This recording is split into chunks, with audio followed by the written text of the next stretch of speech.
they got to the point of the message where I knew it was a scam, where they said, Donna Grindle spoke highly of you. And I'm like, shit, that is absolutely a scam.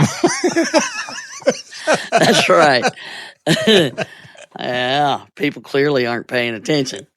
Help me with hip hop. Let's get it right.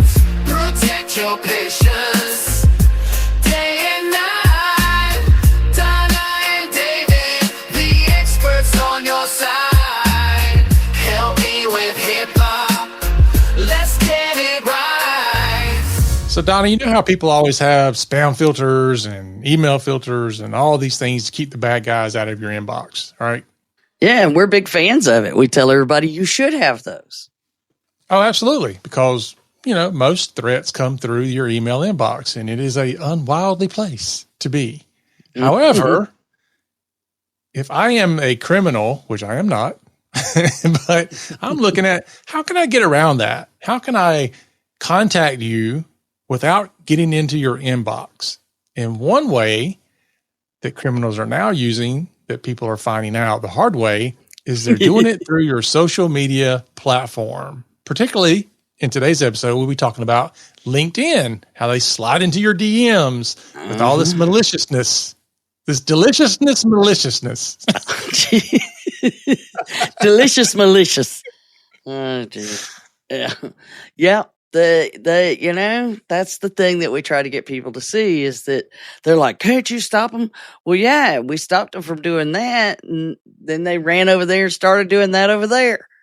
It's like, you've seen the cartoons where they're trying to plug all the holes in the boat with their fingers. It's like you eventually run out of fingers and, using your toes. And yeah, it's kind of like that. But, I tell you, the question I get oftentimes is, well, aren't you protecting the computer itself? So I'm not really worried about whether or not I go out and do this other thing. If I click on something in my LinkedIn DMs, and I'm like, well, maybe you'll be okay, but maybe you won't. Yeah. And it depends on what it is they have you do, because, you can do things that really could not even go inside of the perimeter of your defenses, whether it's in your computer or inbox or anywhere else. They keep you completely out of those things for a reason, because they know that they could get stopped. So that's what they're trying to do. Yeah, there's so many people that still think everything works like it used to. And nothing works like it used to. And especially my back and my I know. Well, that's the way we could put it is, back when all you needed to worry about was the computer itself and not your accounts on the internet and the browsers and what was happening there. You didn't have gray hair and my knees worked. So that was a long time ago. And it's no matter how you look at it, it was in the previous decade. You can pick any time. But once we really started moving to the cloud, and, I started trying to move everything to the cloud, 2009-ish, 10, that I'm like, I got to get it where I can get to it when I want, where I want, how I want, and I don't have to worry about securing the devices, which was great. Mm-hmm. And now we have this. Yeah. Which is great, but absolutely not. It is awful. Yeah. And great. Yep. And that's what social media has brought to us, the same way. And it's the same situation. As soon as you get something that solves a problem, the criminals are going to find a way around that. They're going to find a gap you haven't thought of, because that's their job. Yeah. So, why not hit you while you're doing your doom scrolling dopamine hit for the evening? Why not? Yeah. So we'll talk a little bit about how they do that, because I think it's important for you to understand what they're doing and how they're doing it so that you can be suspicious. And you may have already seen these in your inbox. I get them. I'm sure you get them. Donna. Yeah. I mean, Oh yeah. with the tools that are out today, again, you can do a lot of these things at lightning speed and in mass, hundreds and thousands of them at a time, if you wanted to. Now, fortunately, when we're talking about LinkedIn, but I do want to say that LinkedIn does put some hard stops on connections. Like you can't do but so many a week. I think it's 200. You can only do 200 direct connections a week, and you can only send so many messages per week. Now, I don't know if that goes up. I think it goes up maybe if you pay for the LinkedIn Navigator thing. Not sure about that. But fortunately, there are some, limitations. So they're not able to send out 10,000 a day, for example. But let's talk a little bit about how they do that, because it's everything from fake recruiting to spoof smart links and all kind of ways that they could reach out to you. Oh, and there's so many, I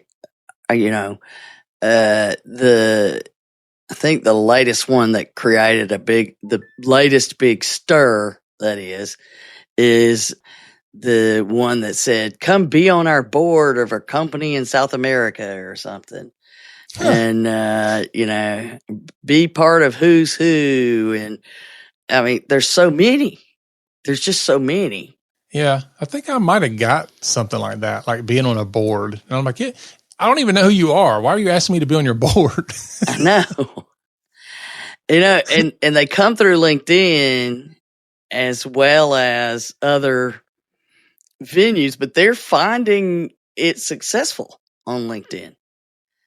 And, because people have trained themselves to believe it, I guess is the word. Well, you keep hearing over and over that, look out for the phishing email. Look out for the phishing email. Don't click the links in your email. It's all email. And people don't think about outside of email. Like, I'm getting a message from somebody on LinkedIn who's a professional, because this is a professional network. So it's got to be legit. Well, and it's called, you have an in-mail, not a link, not an email. So this is different. This is LinkedIn. Yeah. There's all these different variables that people don't connect it. Right. And you just lower your guard, right? You have that inherent trust because it's somebody coming from LinkedIn. It feels legitimate. It feels business-like, and you can fall for it. Sometimes it's hard. You don't want people to be just paranoid of everything, because that's our job. And we are pretty much that all the time. But at the same time, you do get good stuff. I've gotten great connections on LinkedIn, but you have to thoroughly check it out, and not just, somebody told me, well, if they're connected to like 4 or 5 people I know, I don't worry about it. Yeah, that's not a good way to look at it. No, It's funny because I know we're talking about LinkedIn, but I couldn't help but think about how I get attempted scams from LinkedIn, and then I also get attempted scams from Facebook. They are very different, because every single attempted scam I get from Facebook is sexual. It's always some female half-dressed trying to get my friend request, and almost always they'll be connected to at least one other friend of mine.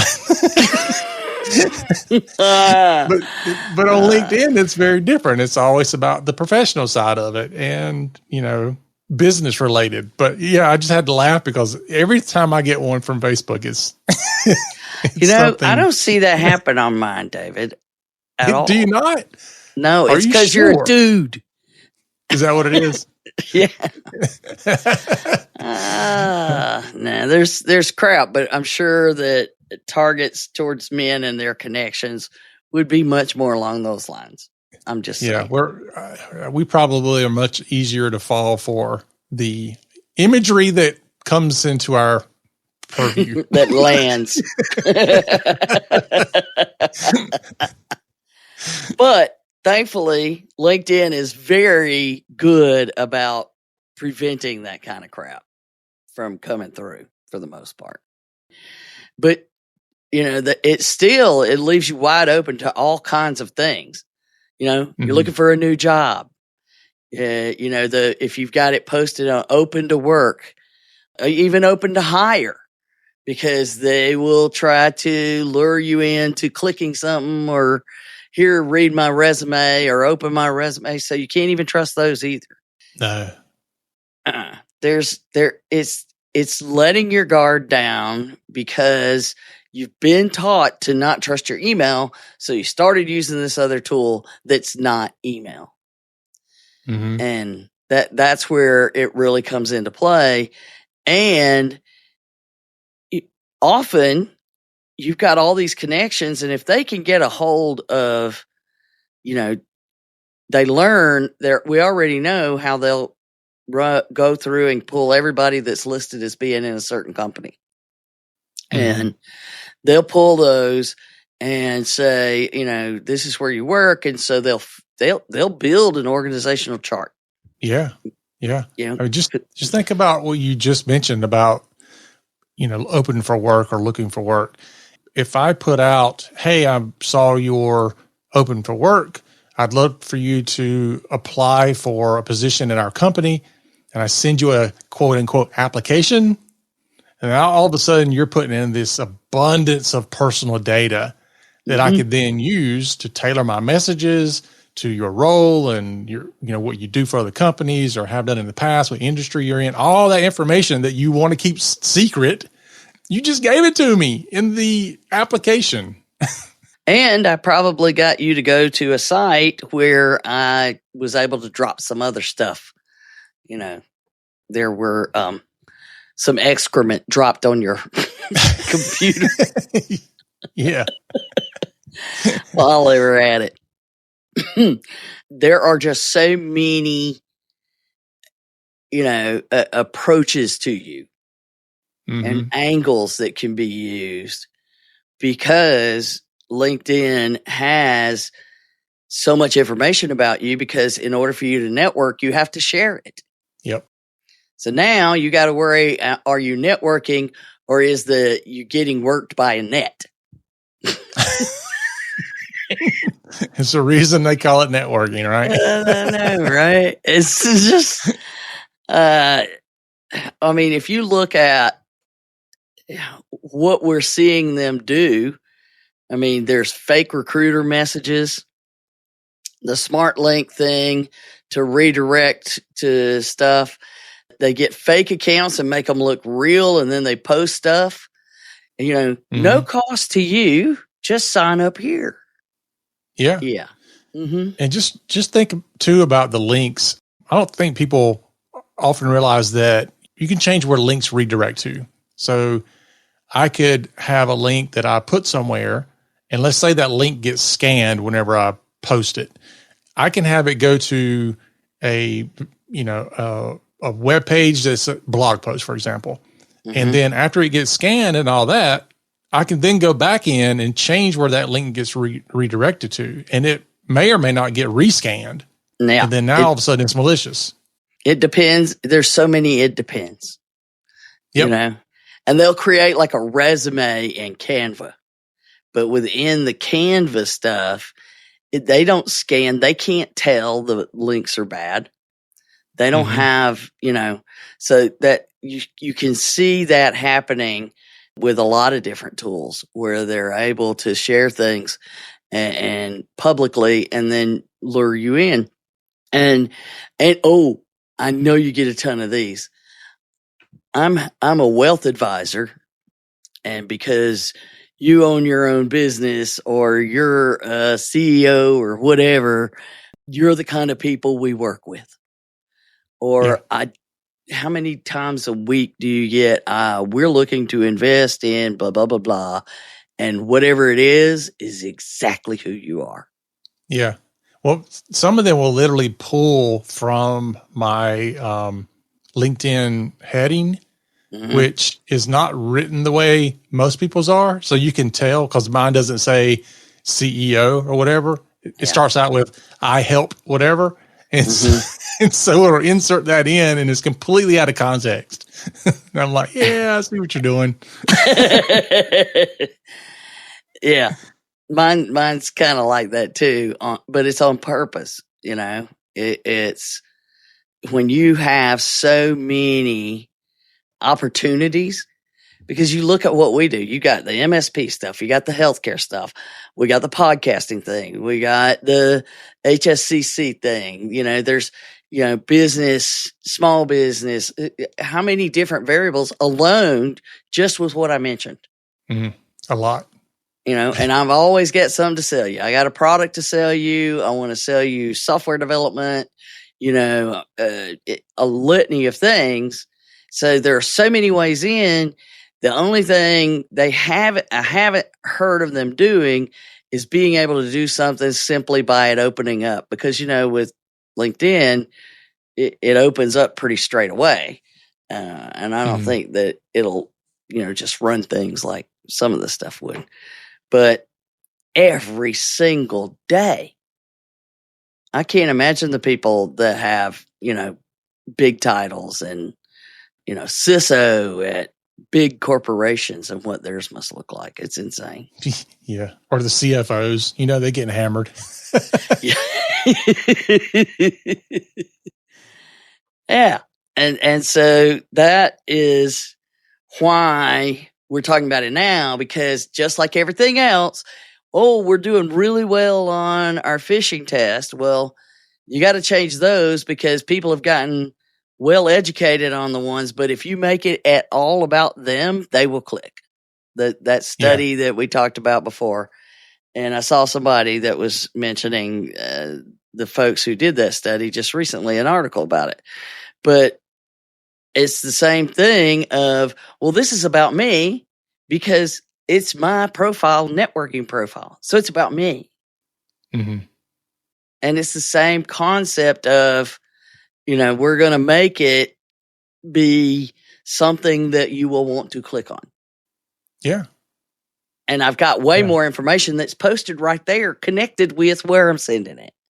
It's not just an email address now. And just imagine if I can get into your LinkedIn account and I can just sit there and, take it all in for a while. Yeah. And what if I can get into your LinkedIn account and be you? Mm-hmm.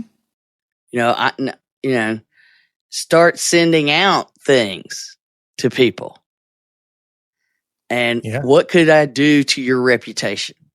Yeah. It's not good. No. Especially in my line of work. It'd be terrible. Yeah, but I don't know many people's line of work where if somebody had control of their LinkedIn and started sending things, they understand the limitations that are there. And especially people that don't go look at it often, where suddenly people be like, oh, good to see you posting a lot. And they begin to engage. Now I know I've got somebody that'll likely open something that is, I send you. So there's so many ways they could use it if they get it. So I think we've got everybody convinced this is a problem. See ya. Bye. Good luck figuring this one out. So it's time that you got to start doing training. And it's important to do, there's a lot of organizations where people aren't on LinkedIn except for a handful of people. No. That's just not where most people, they're going to be on the book or the, other stuff. But LinkedIn is generally folks that are representing your company somewhere. Yep. Yeah. It's definitely a place, again, where the professionals meet and, you're looking to connect with other professionals. Usually it's because you're wanting to create sales. I mean, most people aren't on there to just, play around on social media. Like you wanted to build a network, you wanted to sell your services, that kind of thing. Well, I don't expect to sell too much on there, but this is where I make the connections that I am able to use for, you do this. Let me understand that, get to know, well, who do you know that does such and such? So those connections are huge. And I get my news. Yeah. Yeah, that's true. So let's talk about how to spot these. Some of the stuff you're going to hear is going to sound familiar. Really? Yeah. Yeah. Yeah. That too. So one of the hardest ones might be, though, to do your verification. So you're verifying if they're saying they're a recruiter or if they're pointing out some kind of opportunity. You want to check the company domains and look for inconsistencies and, run it through your own due diligence. Mm-hmm. Well, assuming that what they're giving you is real. Yeah. So, yeah.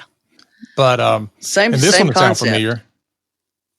This one will sound familiar with pretty much any phishing, which is be wary of urgency, right? Yeah. I mean, if it brings up some type of emotion, like you've got to act fast because of something, then that's usually a problem. Any emotion, if it makes you angry, it makes you excited, you experience joy, sadness. It doesn't matter if it's not just another email. I handle it. Any emotion, check it. Check the emotion. Don't act on it right away. Right. I mean, it could even be, some exclusive opportunity. Like you need to message us within the next 2 hours or whatever, 24 hours, doesn't matter, in order to get this thing. You got to be careful. Same thing with links. You've heard this one before. You hover over your links, look at smart links before you click on them. There's other ways you can handle links. Actually, I need to do a video on handling links where you can scan the links and then actually open them up in a sandboxed browser. Once I do that, we'll share the video. But how many people are actually going to do that? Oh, not many. But they should know how. I don't say people should do it because God forbid they left click instead of right click. I know, right? But you can check it. And this is why having security on these systems is helpful, because it can scan things like that. Even if you've got some of these browser extensions that can do this, that can scan those links on the page and stuff. But it's better than you trying to do it manually, but you can do it manually. Well, and I've gotten things before where, somebody's been, this is an exclusive invitation only, but you need to show up here at this day, and in the meantime, send us this deposit. Yep. Well, I got one time, and it was asking me, to do something, to be a part of something, and they got to the point of the message where I knew it was a scam, where they said, Donna Grindle spoke highly of you. And I'm like, shit, that is absolutely a scam. That's right. Yeah, people clearly aren't paying attention. But so people need to understand these things are exact same things that we want you to look at in emails. We want you to look at in direct messages and any kind of post on social media, even LinkedIn. And if you haven't gotten 2-factor turned on. Yeah, why not? What's wrong with you? I can't. So figure that one out, because this is your professional reputation. And if you're okay with just letting anybody have it, good luck with that. Yep. That's all I'm saying. So it's your training now has to say it's email training, but it's when you're not using email that you need to do the email logic. Also, when it's not email, it's non-email channels.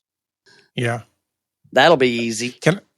I need to get on a training soapbox for a second, though. Okay. I sent you a link a week or so ago. Yeah. That was shared to me, and the title of it was something to the effect of study shows that security awareness training does not work.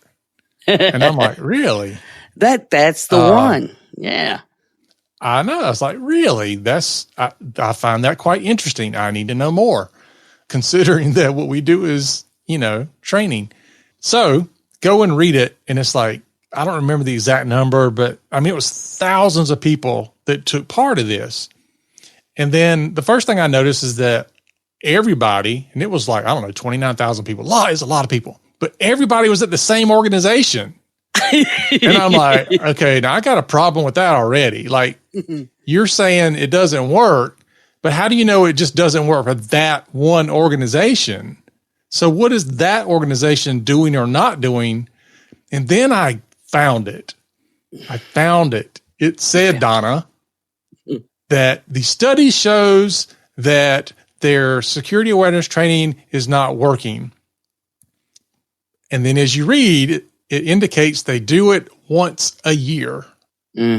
So I would say the study shows that once a year training does not work, period. Yeah, indeed. I mean, if you did regular training, it has to be ongoing, because if you do it once a year, no. That used to work when you didn't have gray hair. Yeah. But I was really like, the guy who sent it to me, I'm like, just firing stuff back at him. Like, this is BS. And, this is whatever. This whole thing is clickbait. It's what people want to prove they don't have to do this. Yeah. I'm like, there's so many things wrong with this quote unquote study. Like, I'm not even going to bring it up, but if it proves anything, it proves that annual training is worthless, not that training is worthless. Well, in UC San Diego, that report that we did that I got last year when I was out there at HSCC meeting, I think it's referencing part of that, but that was done specifically in like a scientific test. And yes, they were doing it on a certain schedule. It was a long list of why wouldn't it work and what would make a difference. And yes, once a year does not work. No. All right. Now we can move forward. Okay, put the soapbox away. You are correct, David. So the next one here, and I think this one is something that's not happening a lot right now, which is browser level protection and identity monitoring. That's probably not happening too much unless you've got an MSP or somebody who's probably rolling this kind of thing out. But I don't know too many people that are doing that. Well, I've had a variety of different browser tools, the ones that try to block malicious sites, and so they've gotten better. Used to, it would block sites that I needed to get to. And if I find out I have to constantly go in and add exclusions, then I'm like, it's not helpful, because if it can't recognize those good sites. But then I'm questioning, what's wrong with those sites that I have to go to? Yeah. We take it a step further, and we do the block it from the DNS side. So it's like, doesn't matter, because the problem I have is that, okay, we're going to put this security extension on Chrome, and sure enough, the person goes and they start using Edge or Firefox or something else, and now it's not there, and they circumvented our security, whether they meant to or not. And so doing it outside of the browser with the DNS, I like it better, but I've also used the browser tools, and I still have some on there because it blocks cookies and a lot of other things, trackers that I want blocked. So I still use those. Well, and there are a lot of internet connection companies that will tell you, well, we try to block all of the malicious sites. But you and I can assure people that they don't block that many. No. Because they're getting through to the tools that we use to block the malicious sites. Yeah. I mean, I get some of the sites I go to where it's like, we can't let you move forward because your ad blocker's turned on. I know. And I'm like, because I don't want to see your ad. And it's like those ads could have infections in them and all kinds of malware. That's why I don't want them on. Not just that I don't want to see the ad. Yes, indeed. I don't want it sucking down and using up my bandwidth either. and why they have to play these 4K videos in the tiny little square that every time you put, let me download it again. But it's a big problem that I think, and you and I are just looked at, one of the ones that we got these articles from on this topic. What's the name of them? They have a push security. Push security. They have a couple of articles about the LinkedIn stuff. They've caught 2 different attacks already this year. One they published in September, a targeted attack on a LinkedIn, a DM sent to a company executive, and then the fake LinkedIn malware. And that one is, it's not just how quickly they can turn these things around, because one came in September, and then they're posting another one in October and November. They're constant, and it's not something where if you look at these things, they're like, here, download our app. Try our app. You've been specially selected for whatever. And unless there's a tool like yours that won't let them install it, what's going to block them from installing like a browser extension that's a keylogger?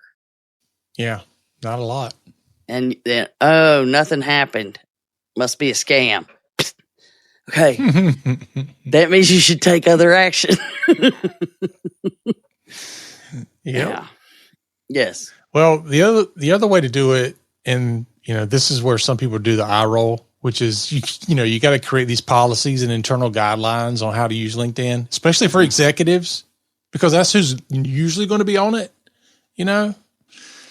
How are they? I just rolled my eyes. You can't see that on the podcast. I heard it. Yeah.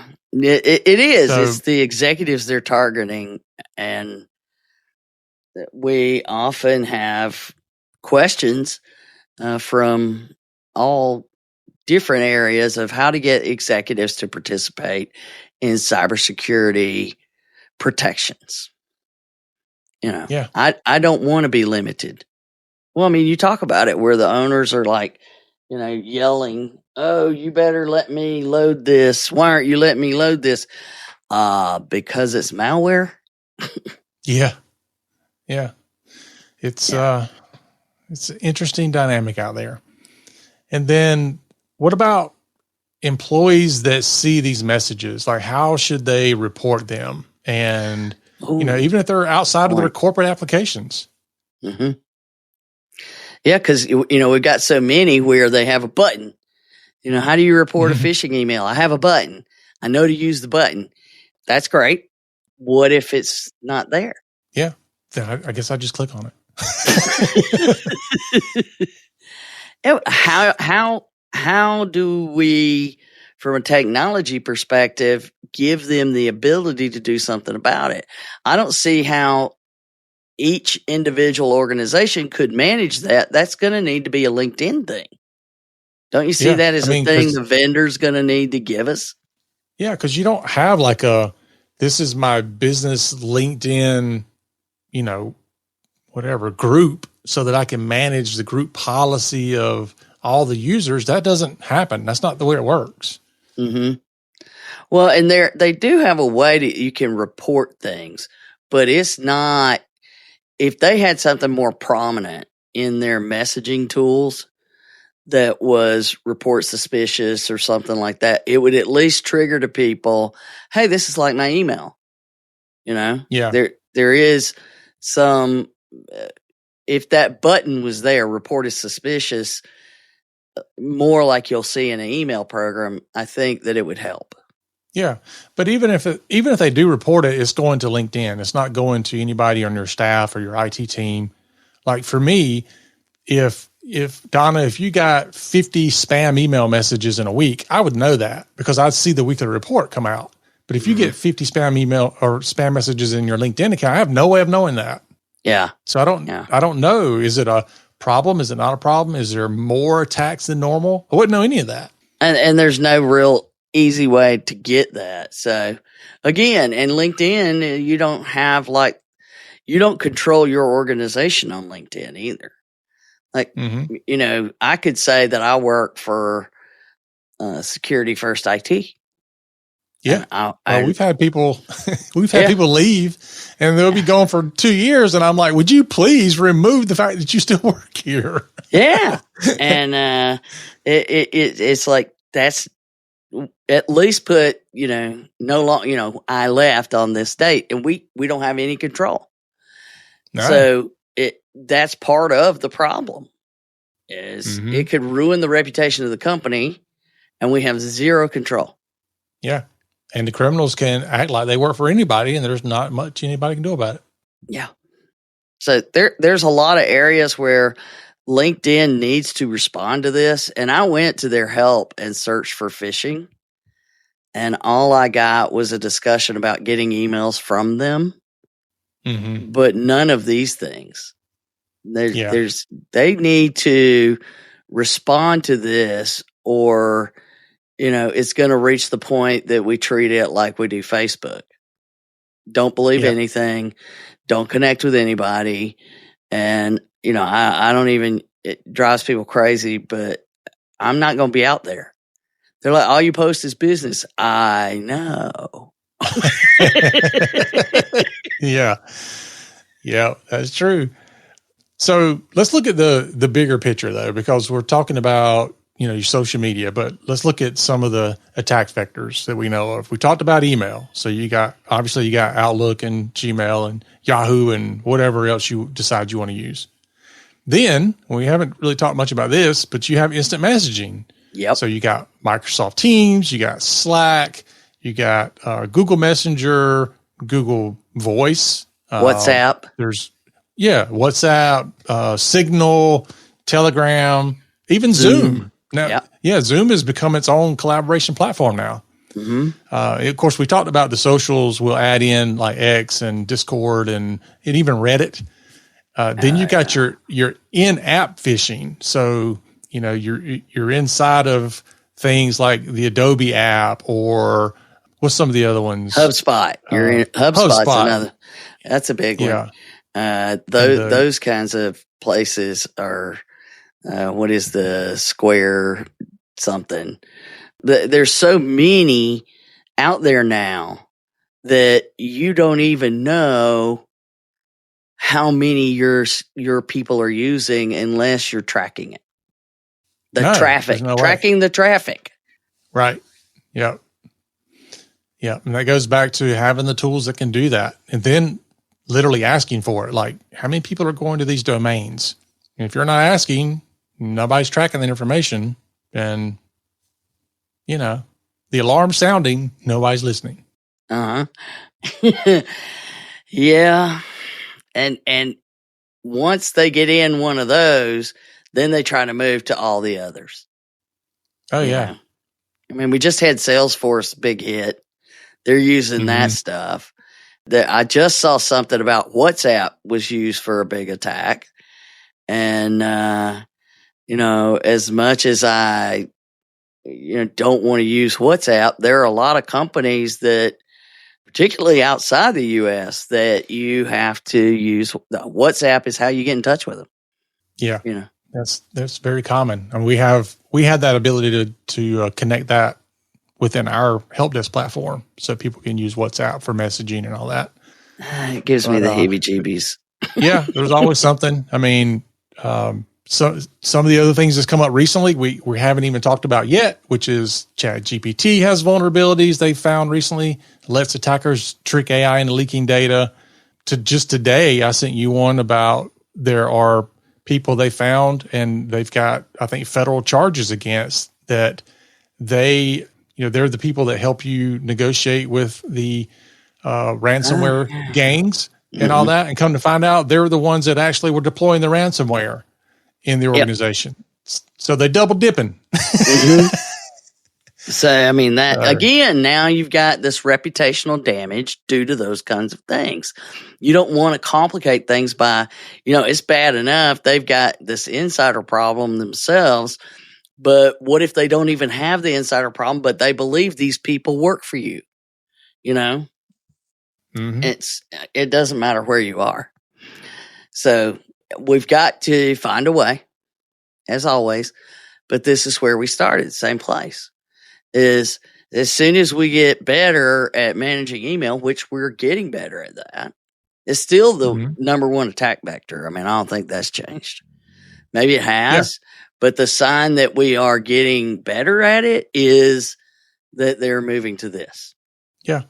It's like I've always said, when you're on the internet, you're in a digital high crime neighborhood. I don't care what you're doing or where you're at. You live in a high crime neighborhood on the internet.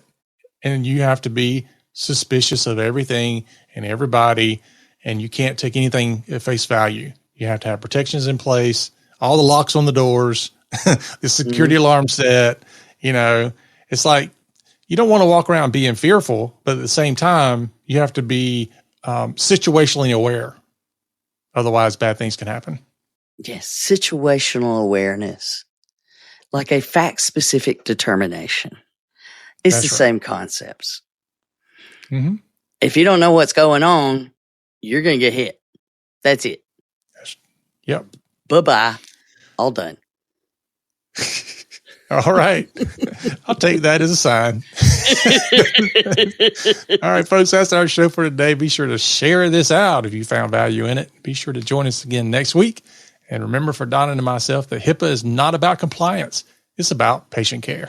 You've been listening to the Help Me with HIPAA podcast, hosted by Donna Grindle and David Sims. The show created to help you with HIPAA. For more information or to ask us a question, visit our website at helpmewithhipaa.com. Neither Donna Grindle or David Sims are attorneys, and they do not offer binding legal advice concerning regulatory compliance. The information in this podcast should not be relied upon or construed as legal advice in any way. Consult your attorney for legal advice concerning compliance with HIPAA regulations.